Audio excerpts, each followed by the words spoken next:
Hello and welcome to the newest edition of the Lakers Theory podcast. I am Shane Jackson. Joined with me, as always, is Austin Case. We are recording this live on Christmas Day. I say live, but we're not actually live to the people yet. At some point, when we have a following that we feel like, hey, people will jump on with us on Facebook or Twitter, maybe we will do this live. We also thought it was Christmas Day and nobody actually wanted to jump on a podcast to watch live of us dissect the Lakers game, but it was a Lakers victory, so maybe they'd be more in a mood, and it's on Christmas Day. 138-115 Lakers victory. Austin, was this the best Christmas you ever had? Yeah, sure. Like this was a good game. Like it didn't feel like the in-game margin was that much. Because it honestly felt like it was just a good back and forth game for most of the time. So I really enjoyed it. Obviously they won, so I enjoyed that. Yeah. But like just in general, it was a really good game. And so I actually spent all day watching basketball, so it was pretty relaxed. This was the only game I saw today. I had to go to a family thing, but it was a good one to see. And for Christmas, you got a jersey. We want to share with people about the jersey before we get into this game. Yet another Kobe jersey to add to the collection. I will personally say I don't have too many, but it was probably it's definitely my favorite gift for Christmas. So I love it. It's NBA Finals. Obviously, it's number 8. And so it's pretty legit. I love it. One of my gifts was a new webcam, which is why I look so much better on screen. Let's hope that we can sound better. But I think because we are talking about a Lakers victory, it'll be a better podcast than it was last time out. Once again, Lakers win 138-115 over the Dallas Mavericks on Christmas Day. We're recording this literally 20 minutes after the game. So you're getting our raw thoughts right now. I think at times, when we record a day later, maybe we have more time to think about it and be like, okay, it wasn't that impressive, but raw thoughts is going to be good. Like this is great. It may not sound always the smartest thing we've ever said or the best analysis we've ever had, but I think this will be enjoyable. We won't do this every time, but I think I'm looking forward to it. So let's get into it. Let's start with I think the biggest part about this final score is the 138. I saw a Lakers film room tweeted right after that it was the second highest total by the Lakers in a regulation game in the last 30 years. I believe the highest was 142 against the Timberwolves last year, which, by the way, is who the Lakers are playing next on Sunday. But anyways, I would say the reason why maybe this number means a big deal is because it really, I guess, solidifies what everybody's take was going into the year, that this offense has a lot of firepower with it. It's not just, LeBron and AD. And in fact, without LeBron and AD, they still have plenty of firepower. And I think you saw that in full force tonight against the Mavs. It wasn't really ever that close. Offensively, what stood out to you about tonight's performance? Honestly, it seemed like shots were falling, and that wasn't something that was happening game 1. And so it was, they looked really good, and it was such a dramatic shift from game 1 to this game. Just the energy brought. So it was a really good game to watch. It was nice to kind of see just everything it honestly felt like everything came together. And this is, from an offensive standpoint, this is probably what we can expect, hopefully every night. And so I really look forward to watching these guys play, especially if this is the type of energy that we're going to get on the offensive end. Anthony Davis led the way. I'm sharing the box score for anybody watching the video version, but if you're listening to the audio version, you obviously can't see it. So I'm going to share the highlighted numbers here real quick. Anthony Davis led the way with 28 points. LeBron James scored 22. Dennis Schroeder scored 18. Harrell off the bench scored 22. And Kyle Kuzma joined them all in double figures with 13 points. And it was more than just the balance, the firepower, all that stood out to me. I thought that this team looked so much better in the half court setting than it did at a lot of times last year. Honestly, I thought that was one of the flaws about the Lakers title team last year, was that they weren't always dynamic in the half court setting. And I think a play that helped illustrate that most of all was late in the third quarter. All 5 players touched the ball on this play. And then you see late in the clock, Harrell flashes and then seals his man on a low block, gets a layup at the rim. They were getting efficient shots at the rim, which wasn't the case against the Clippers in the season opener. And they were getting efficient shots just in general. And I thought they were moving the ball around really well, and everybody seemed to be involved. And as it shows with all the players that were scoring double figures, it feels different. Anybody can get hot, and yes, they scored a lot. They shot really well from 3. They went 19 of 39 from 3-point range. So when you do that, you're probably going to score high. But I think the reason why the 138 points stands out more to me is just the way it looked. Yes, they pushed the ball in transition even more so than maybe they did a couple of days ago. But I was really just impressed with at times how good they looked in the half court setting, and the fact that so many different guys can make a play, can create on their own. It gives reason for hope for the Lakers moving. I mean, obviously they have hope. They're the clear favorite in the NBA. But it gives reason as a Lakers fan of optimism, because I think that this team is just going to look so much different than last year in a way that's really good. I mean, you can complain all you want. I mean, we pride ourselves on the way the Lakers looked defensively last year. So you can complain all you want about the 115 points, and I agree. That would be probably your big concern from tonight. But I think just the way they looked in a half-court offense comparative to what they did last year should bode well for what this team is capable of going forward. And, kind of the half-court offense, I really feel like this is something that is going to be familiar moving forward. And this is just what we're going to get this as they get more familiar with each other. Schroeder's style of play is different than Rondo's was. Mm-hmm. Harrell's style of play is different than what, they had last year. And so, once they get more acclimated playing with each other, I think they're going to mesh a lot better, and it's going to be exciting. Ways this team looks better than last year will be the half-court offense. And then the next thing I really want to talk about is the bench. That is something that just didn't happen last year, where the bench outscored the opposition that much. But the Lakers scored 60 points off the bench tonight. It was just incredible.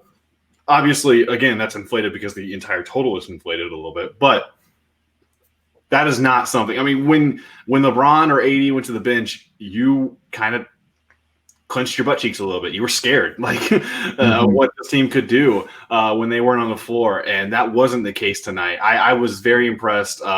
We were running through the numbers right before we got on. It was Kuzma, Caruso, and Harrell combined for 41 points of those 60 points off the bench.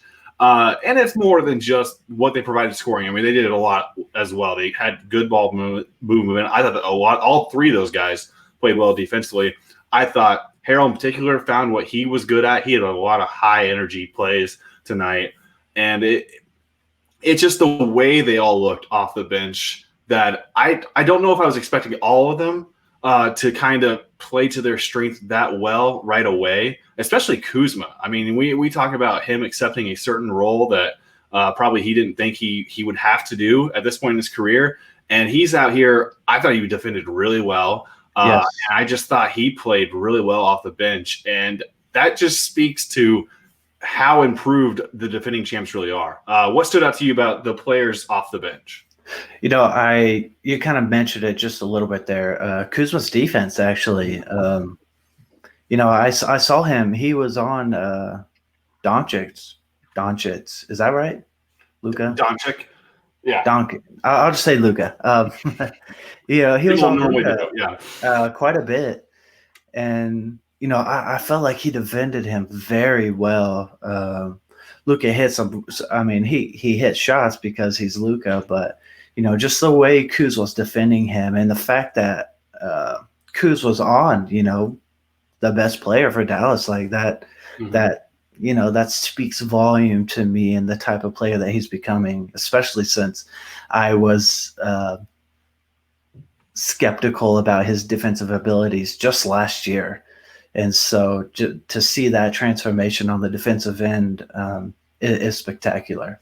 And we did see also, that in the go postseason. ahead. Yeah, sorry. And we did see that in the postseason. Like we Yeah. mentioned that as well. He was improved on that end of the floor in the postseason. And it's nice to see it so quickly in the regular season. Yeah. Well, sorry, go ahead. And just kind of another thing that stood out to me a little bit was Caruso's shooting. Like he only took 2 shots, but 2 threes.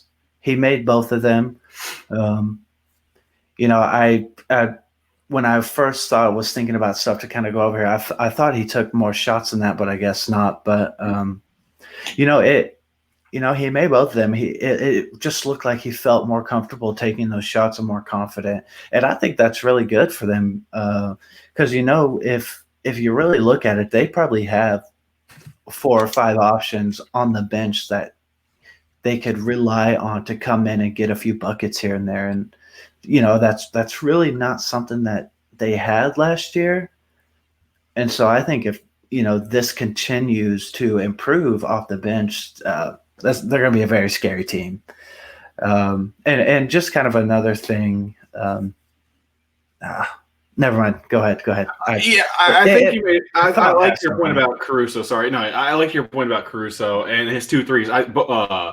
One was off LeBron pass, I believe, in the second quarter. The other one was off an AD pass, I believe, in the third quarter. And I think that just spoke more to the chemistry that Caruso has.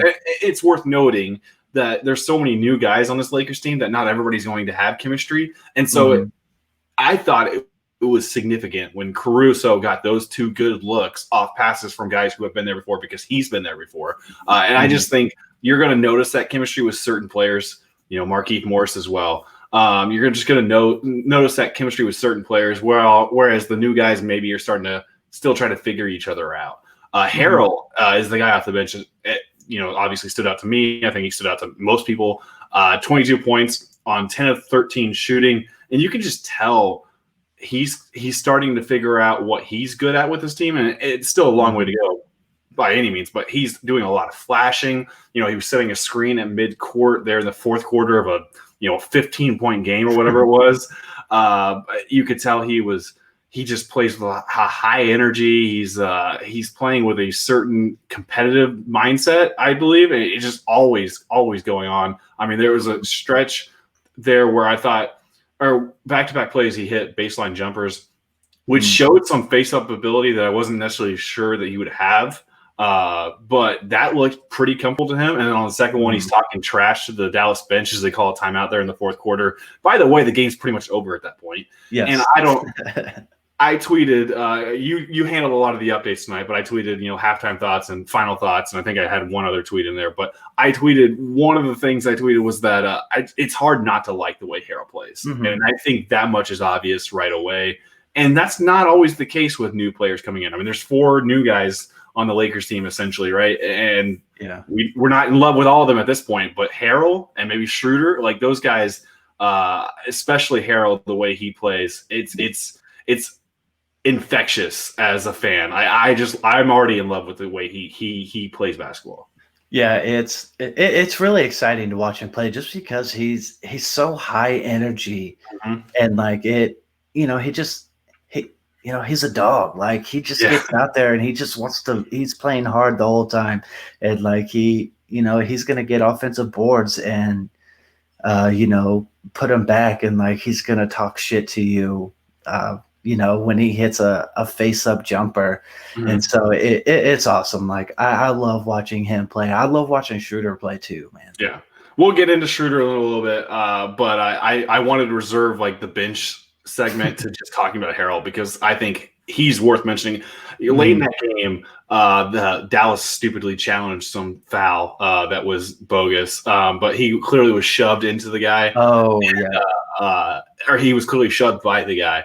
And you could see them while they're challenging. Harrell is just talking crap. Like he's like, "You shoved me." Like, and I don't know. Like maybe that's annoying if it's a close game and it causes him jawing causes a technical or whatever it is. But for now in the regular season when random nights this team might need more energy. I'm in love with a player like that, and it's one of the many ways that the Lakers are just shaped up to be a better basketball team. Well, it remains to be seen if they will be, because it's hard to defend your title, but there are many things that we are already seeing in action on the floor that suggest that this team's going to be improved. Yeah, I really feel like we saw part of their identity as a team tonight, and honestly, like I'm super excited. I feel like I'm more of an offensive guy, offensive minded person. So if they're lighting up the box score like this, then it's going to be awesome for me. But is that you? I don't think so. It's not me.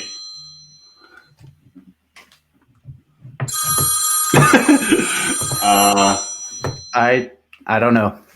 Okay, well, you mentioned identity. Yeah. What is the Lakers' identity then? To me it feels like they're going to be this just run and gun team. In a way, run and gun. I don't think they're going to.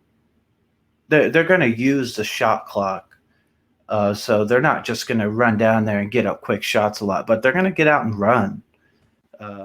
I felt like we saw that tonight, and maybe we didn't see a lot of that against the Clippers. So, but they're just a fast pace, get out and run team where they can get a quick shot if they want to, or they can make 6 or 7 passes and find the guy pinned down low. Offensively, this is I feel like we can expect similar outings like this tonight. I felt like they shot the ball extremely well tonight. So maybe, they're not going to always shoot it this well, but just the type of energy that was there on the offensive end, I feel like that's what we're going to see. Well, I think that's a good point. You mentioned you're more of an offensive guy. I just want to clarify that I really loved the Lakers' identity last year. I like a team that's more shaped around defense, but that's just my guilty pleasure. I'm still going to enjoy if this team is just going to score 140 points. But you mentioned a good point. It was this team pushing it out in transition, which is what they did a lot last year. It's when they thrived last year. But we didn't see a lot of that against the Clippers game. In fact, they had 12 fast break points, and yet they had 8 within the first 5 minutes of the game tonight. And that leads me to the next point the next topic I wanted to discuss, and that was the strong start, because we called them out essentially on the last podcast. I don't know. I kept saying it was drunk. You said it was soft. That was probably the better description of what led to that poor start against the Clippers in the season opener. But getting down 20 points obviously was not in the Lakers' plan in game one. That didn't happen against the Mavs. They were pretty much out in front and stayed in front. And I thought a lot of it was because they were doing things they didn't do against the Clippers. They were pushing in transition, and they were getting points in the paint. What did you like about the way the team came out of the gate?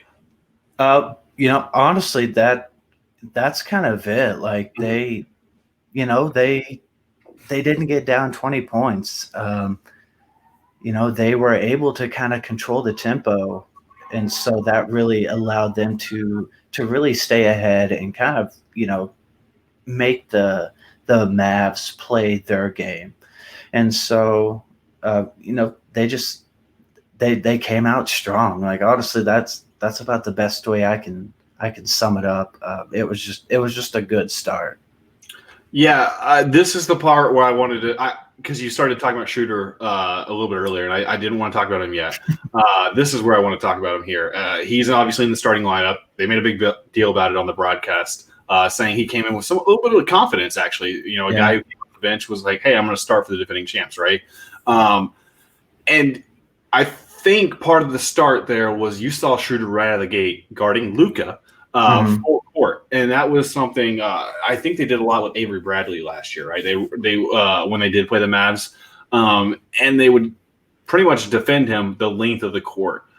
And Schroeder obviously doesn't have the size to necessarily defend Luka, but the way he plays made up for a lot of those things. You know, he's fast, obviously really fast. He's got a sense of knowing when to kind of get small and go to top of screens and stuff like that. He had a play where he came off to help when Luka picked up the ball in the left wing or whatever, trapped him Marc Gasol. It didn't lead to anything, I don't believe, but I think you saw things that was good for the way he can defend, because I am concerned about maybe the way his size on the perimeter, especially when you're talking about the teams that they're going to have to compete for a spot in the finals. You know, the Clippers, the Mavs, you know, the two teams they saw this week. Like, he's giving up some size against some of those guards. And I think you just saw that he has a certain style that can still defend, you know, maybe not perfectly, but enough that I think it justifies him being in the starting lineup. Yeah, and so kind of the way you put that, it reminds me of how against the Nuggets in the playoffs, they brought Dwight in just to kind of bother Jokic. And I feel like that's kind of what Schroeder is going to do this year to kind of in a guard sense. So, yeah, it was really good to see. And I kind of remember the commentators kind of mentioned that his defensive abilities were kind of a question. Yeah, absolutely.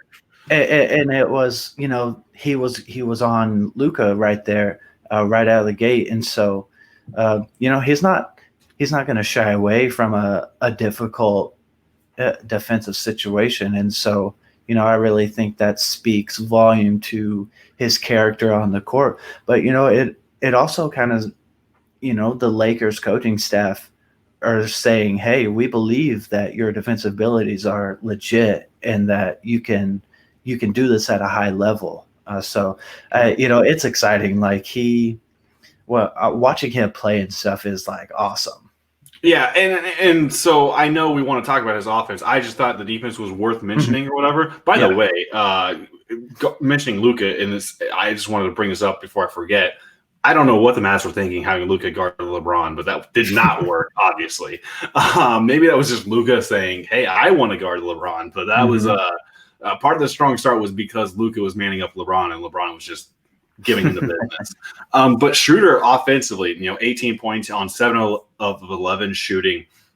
And again, just an ability to get to the rim. I think perfect indication of that was the first play of the second half. They had a nice design set. That basically had a shooter coming around a screen, gets the ball, and then goes straight through to the rim, you know, and just comes down the middle of the lane. And I just think there are more ways to enhance or incorporate his skill set that way. And I thought tonight was a better indication than the season opener of what he and Trez are good at. Which, by the way, I was thinking about this when I tweeted out something about Trez. A lot of people on the Lakers beat were tweeting out 1Z with his name. His name on his Twitter handle was 2Zs. I tweeted out with 2Zs, but I think I'm wrong. Do you know? No, you don't know. I don't off the top of my head. Yeah. I think it's 2Zs. But okay, I didn't know. I could be wrong too. I would have to actually look at it. Well, speaking of Twitter, you tweeted out that you were questioning after Game 2 Gasol's fit. By the end of the game, did you feel the same belief in your questioning of Gasol and how he fits with this team?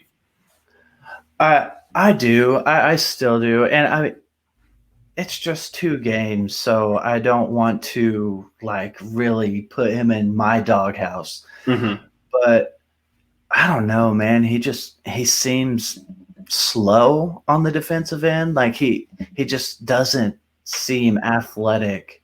And you know, that's kind of something that we knew was going to happen once he got here.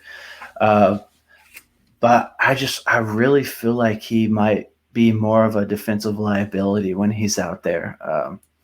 And we haven't really seen the offensive abilities that we expected from him just yet. And so obviously it's just Game 2, so they could still be trying to figure out how to incorporate him in there. But Really just on the defensive end, just a majority of the plays I saw just had me thinking, like, I don't know if he's going to stay in the starting lineup, and if he does, how long he's even going to be in there.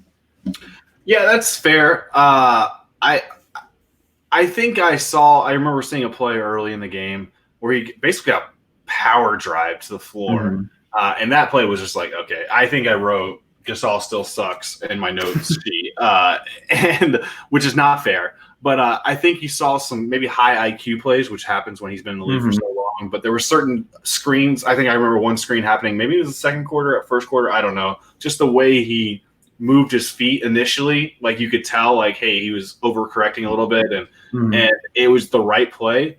And so I think there's those moments like that where maybe he doesn't have the physical or athletic attributes, but he has still the IQ. And it's just a matter of that. But I agree. Like, there's obviously limitations on him on the defensive end. Offensively, yeah, I don't think we've seen it necessarily. I think he missed a three that I thought was going to go down when he took it. He had a great outlet pass there in the first half that really got a transition bucket going. And other than that, yeah, I don't know if I remember any plays off the top of my head that he did. I mean, he's not really even looking at the rim. 0 for 1 again tonight. So in 20 minutes of action. Last game was more foul trouble. This game, 20 minutes is about what I expect him to play, I think. And so probably got to take more than one shot, though.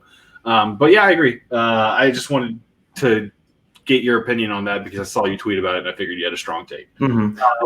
Let's kind of close this out with talking about, I think there was a 1 minute in the second quarter when they went without AD and LeBron. It was THE and Caruso in the backcourt, and they stretched their lead to 10. Again, it was just 1 minute, but I think it speaks to how disastrous this team was. I think it was just 1 minute. I can't remember off the top of my head, but it just speaks to how disastrous this team was without one of them on the floor, and then without both of them, they're just not a team, right? Last year, and that obviously is not the case this year. What did you think about the non-AD LeBron minute? I was impressed, actually. It took me a second to realize that LeBron and AD were both off the court, but I wasn't worried.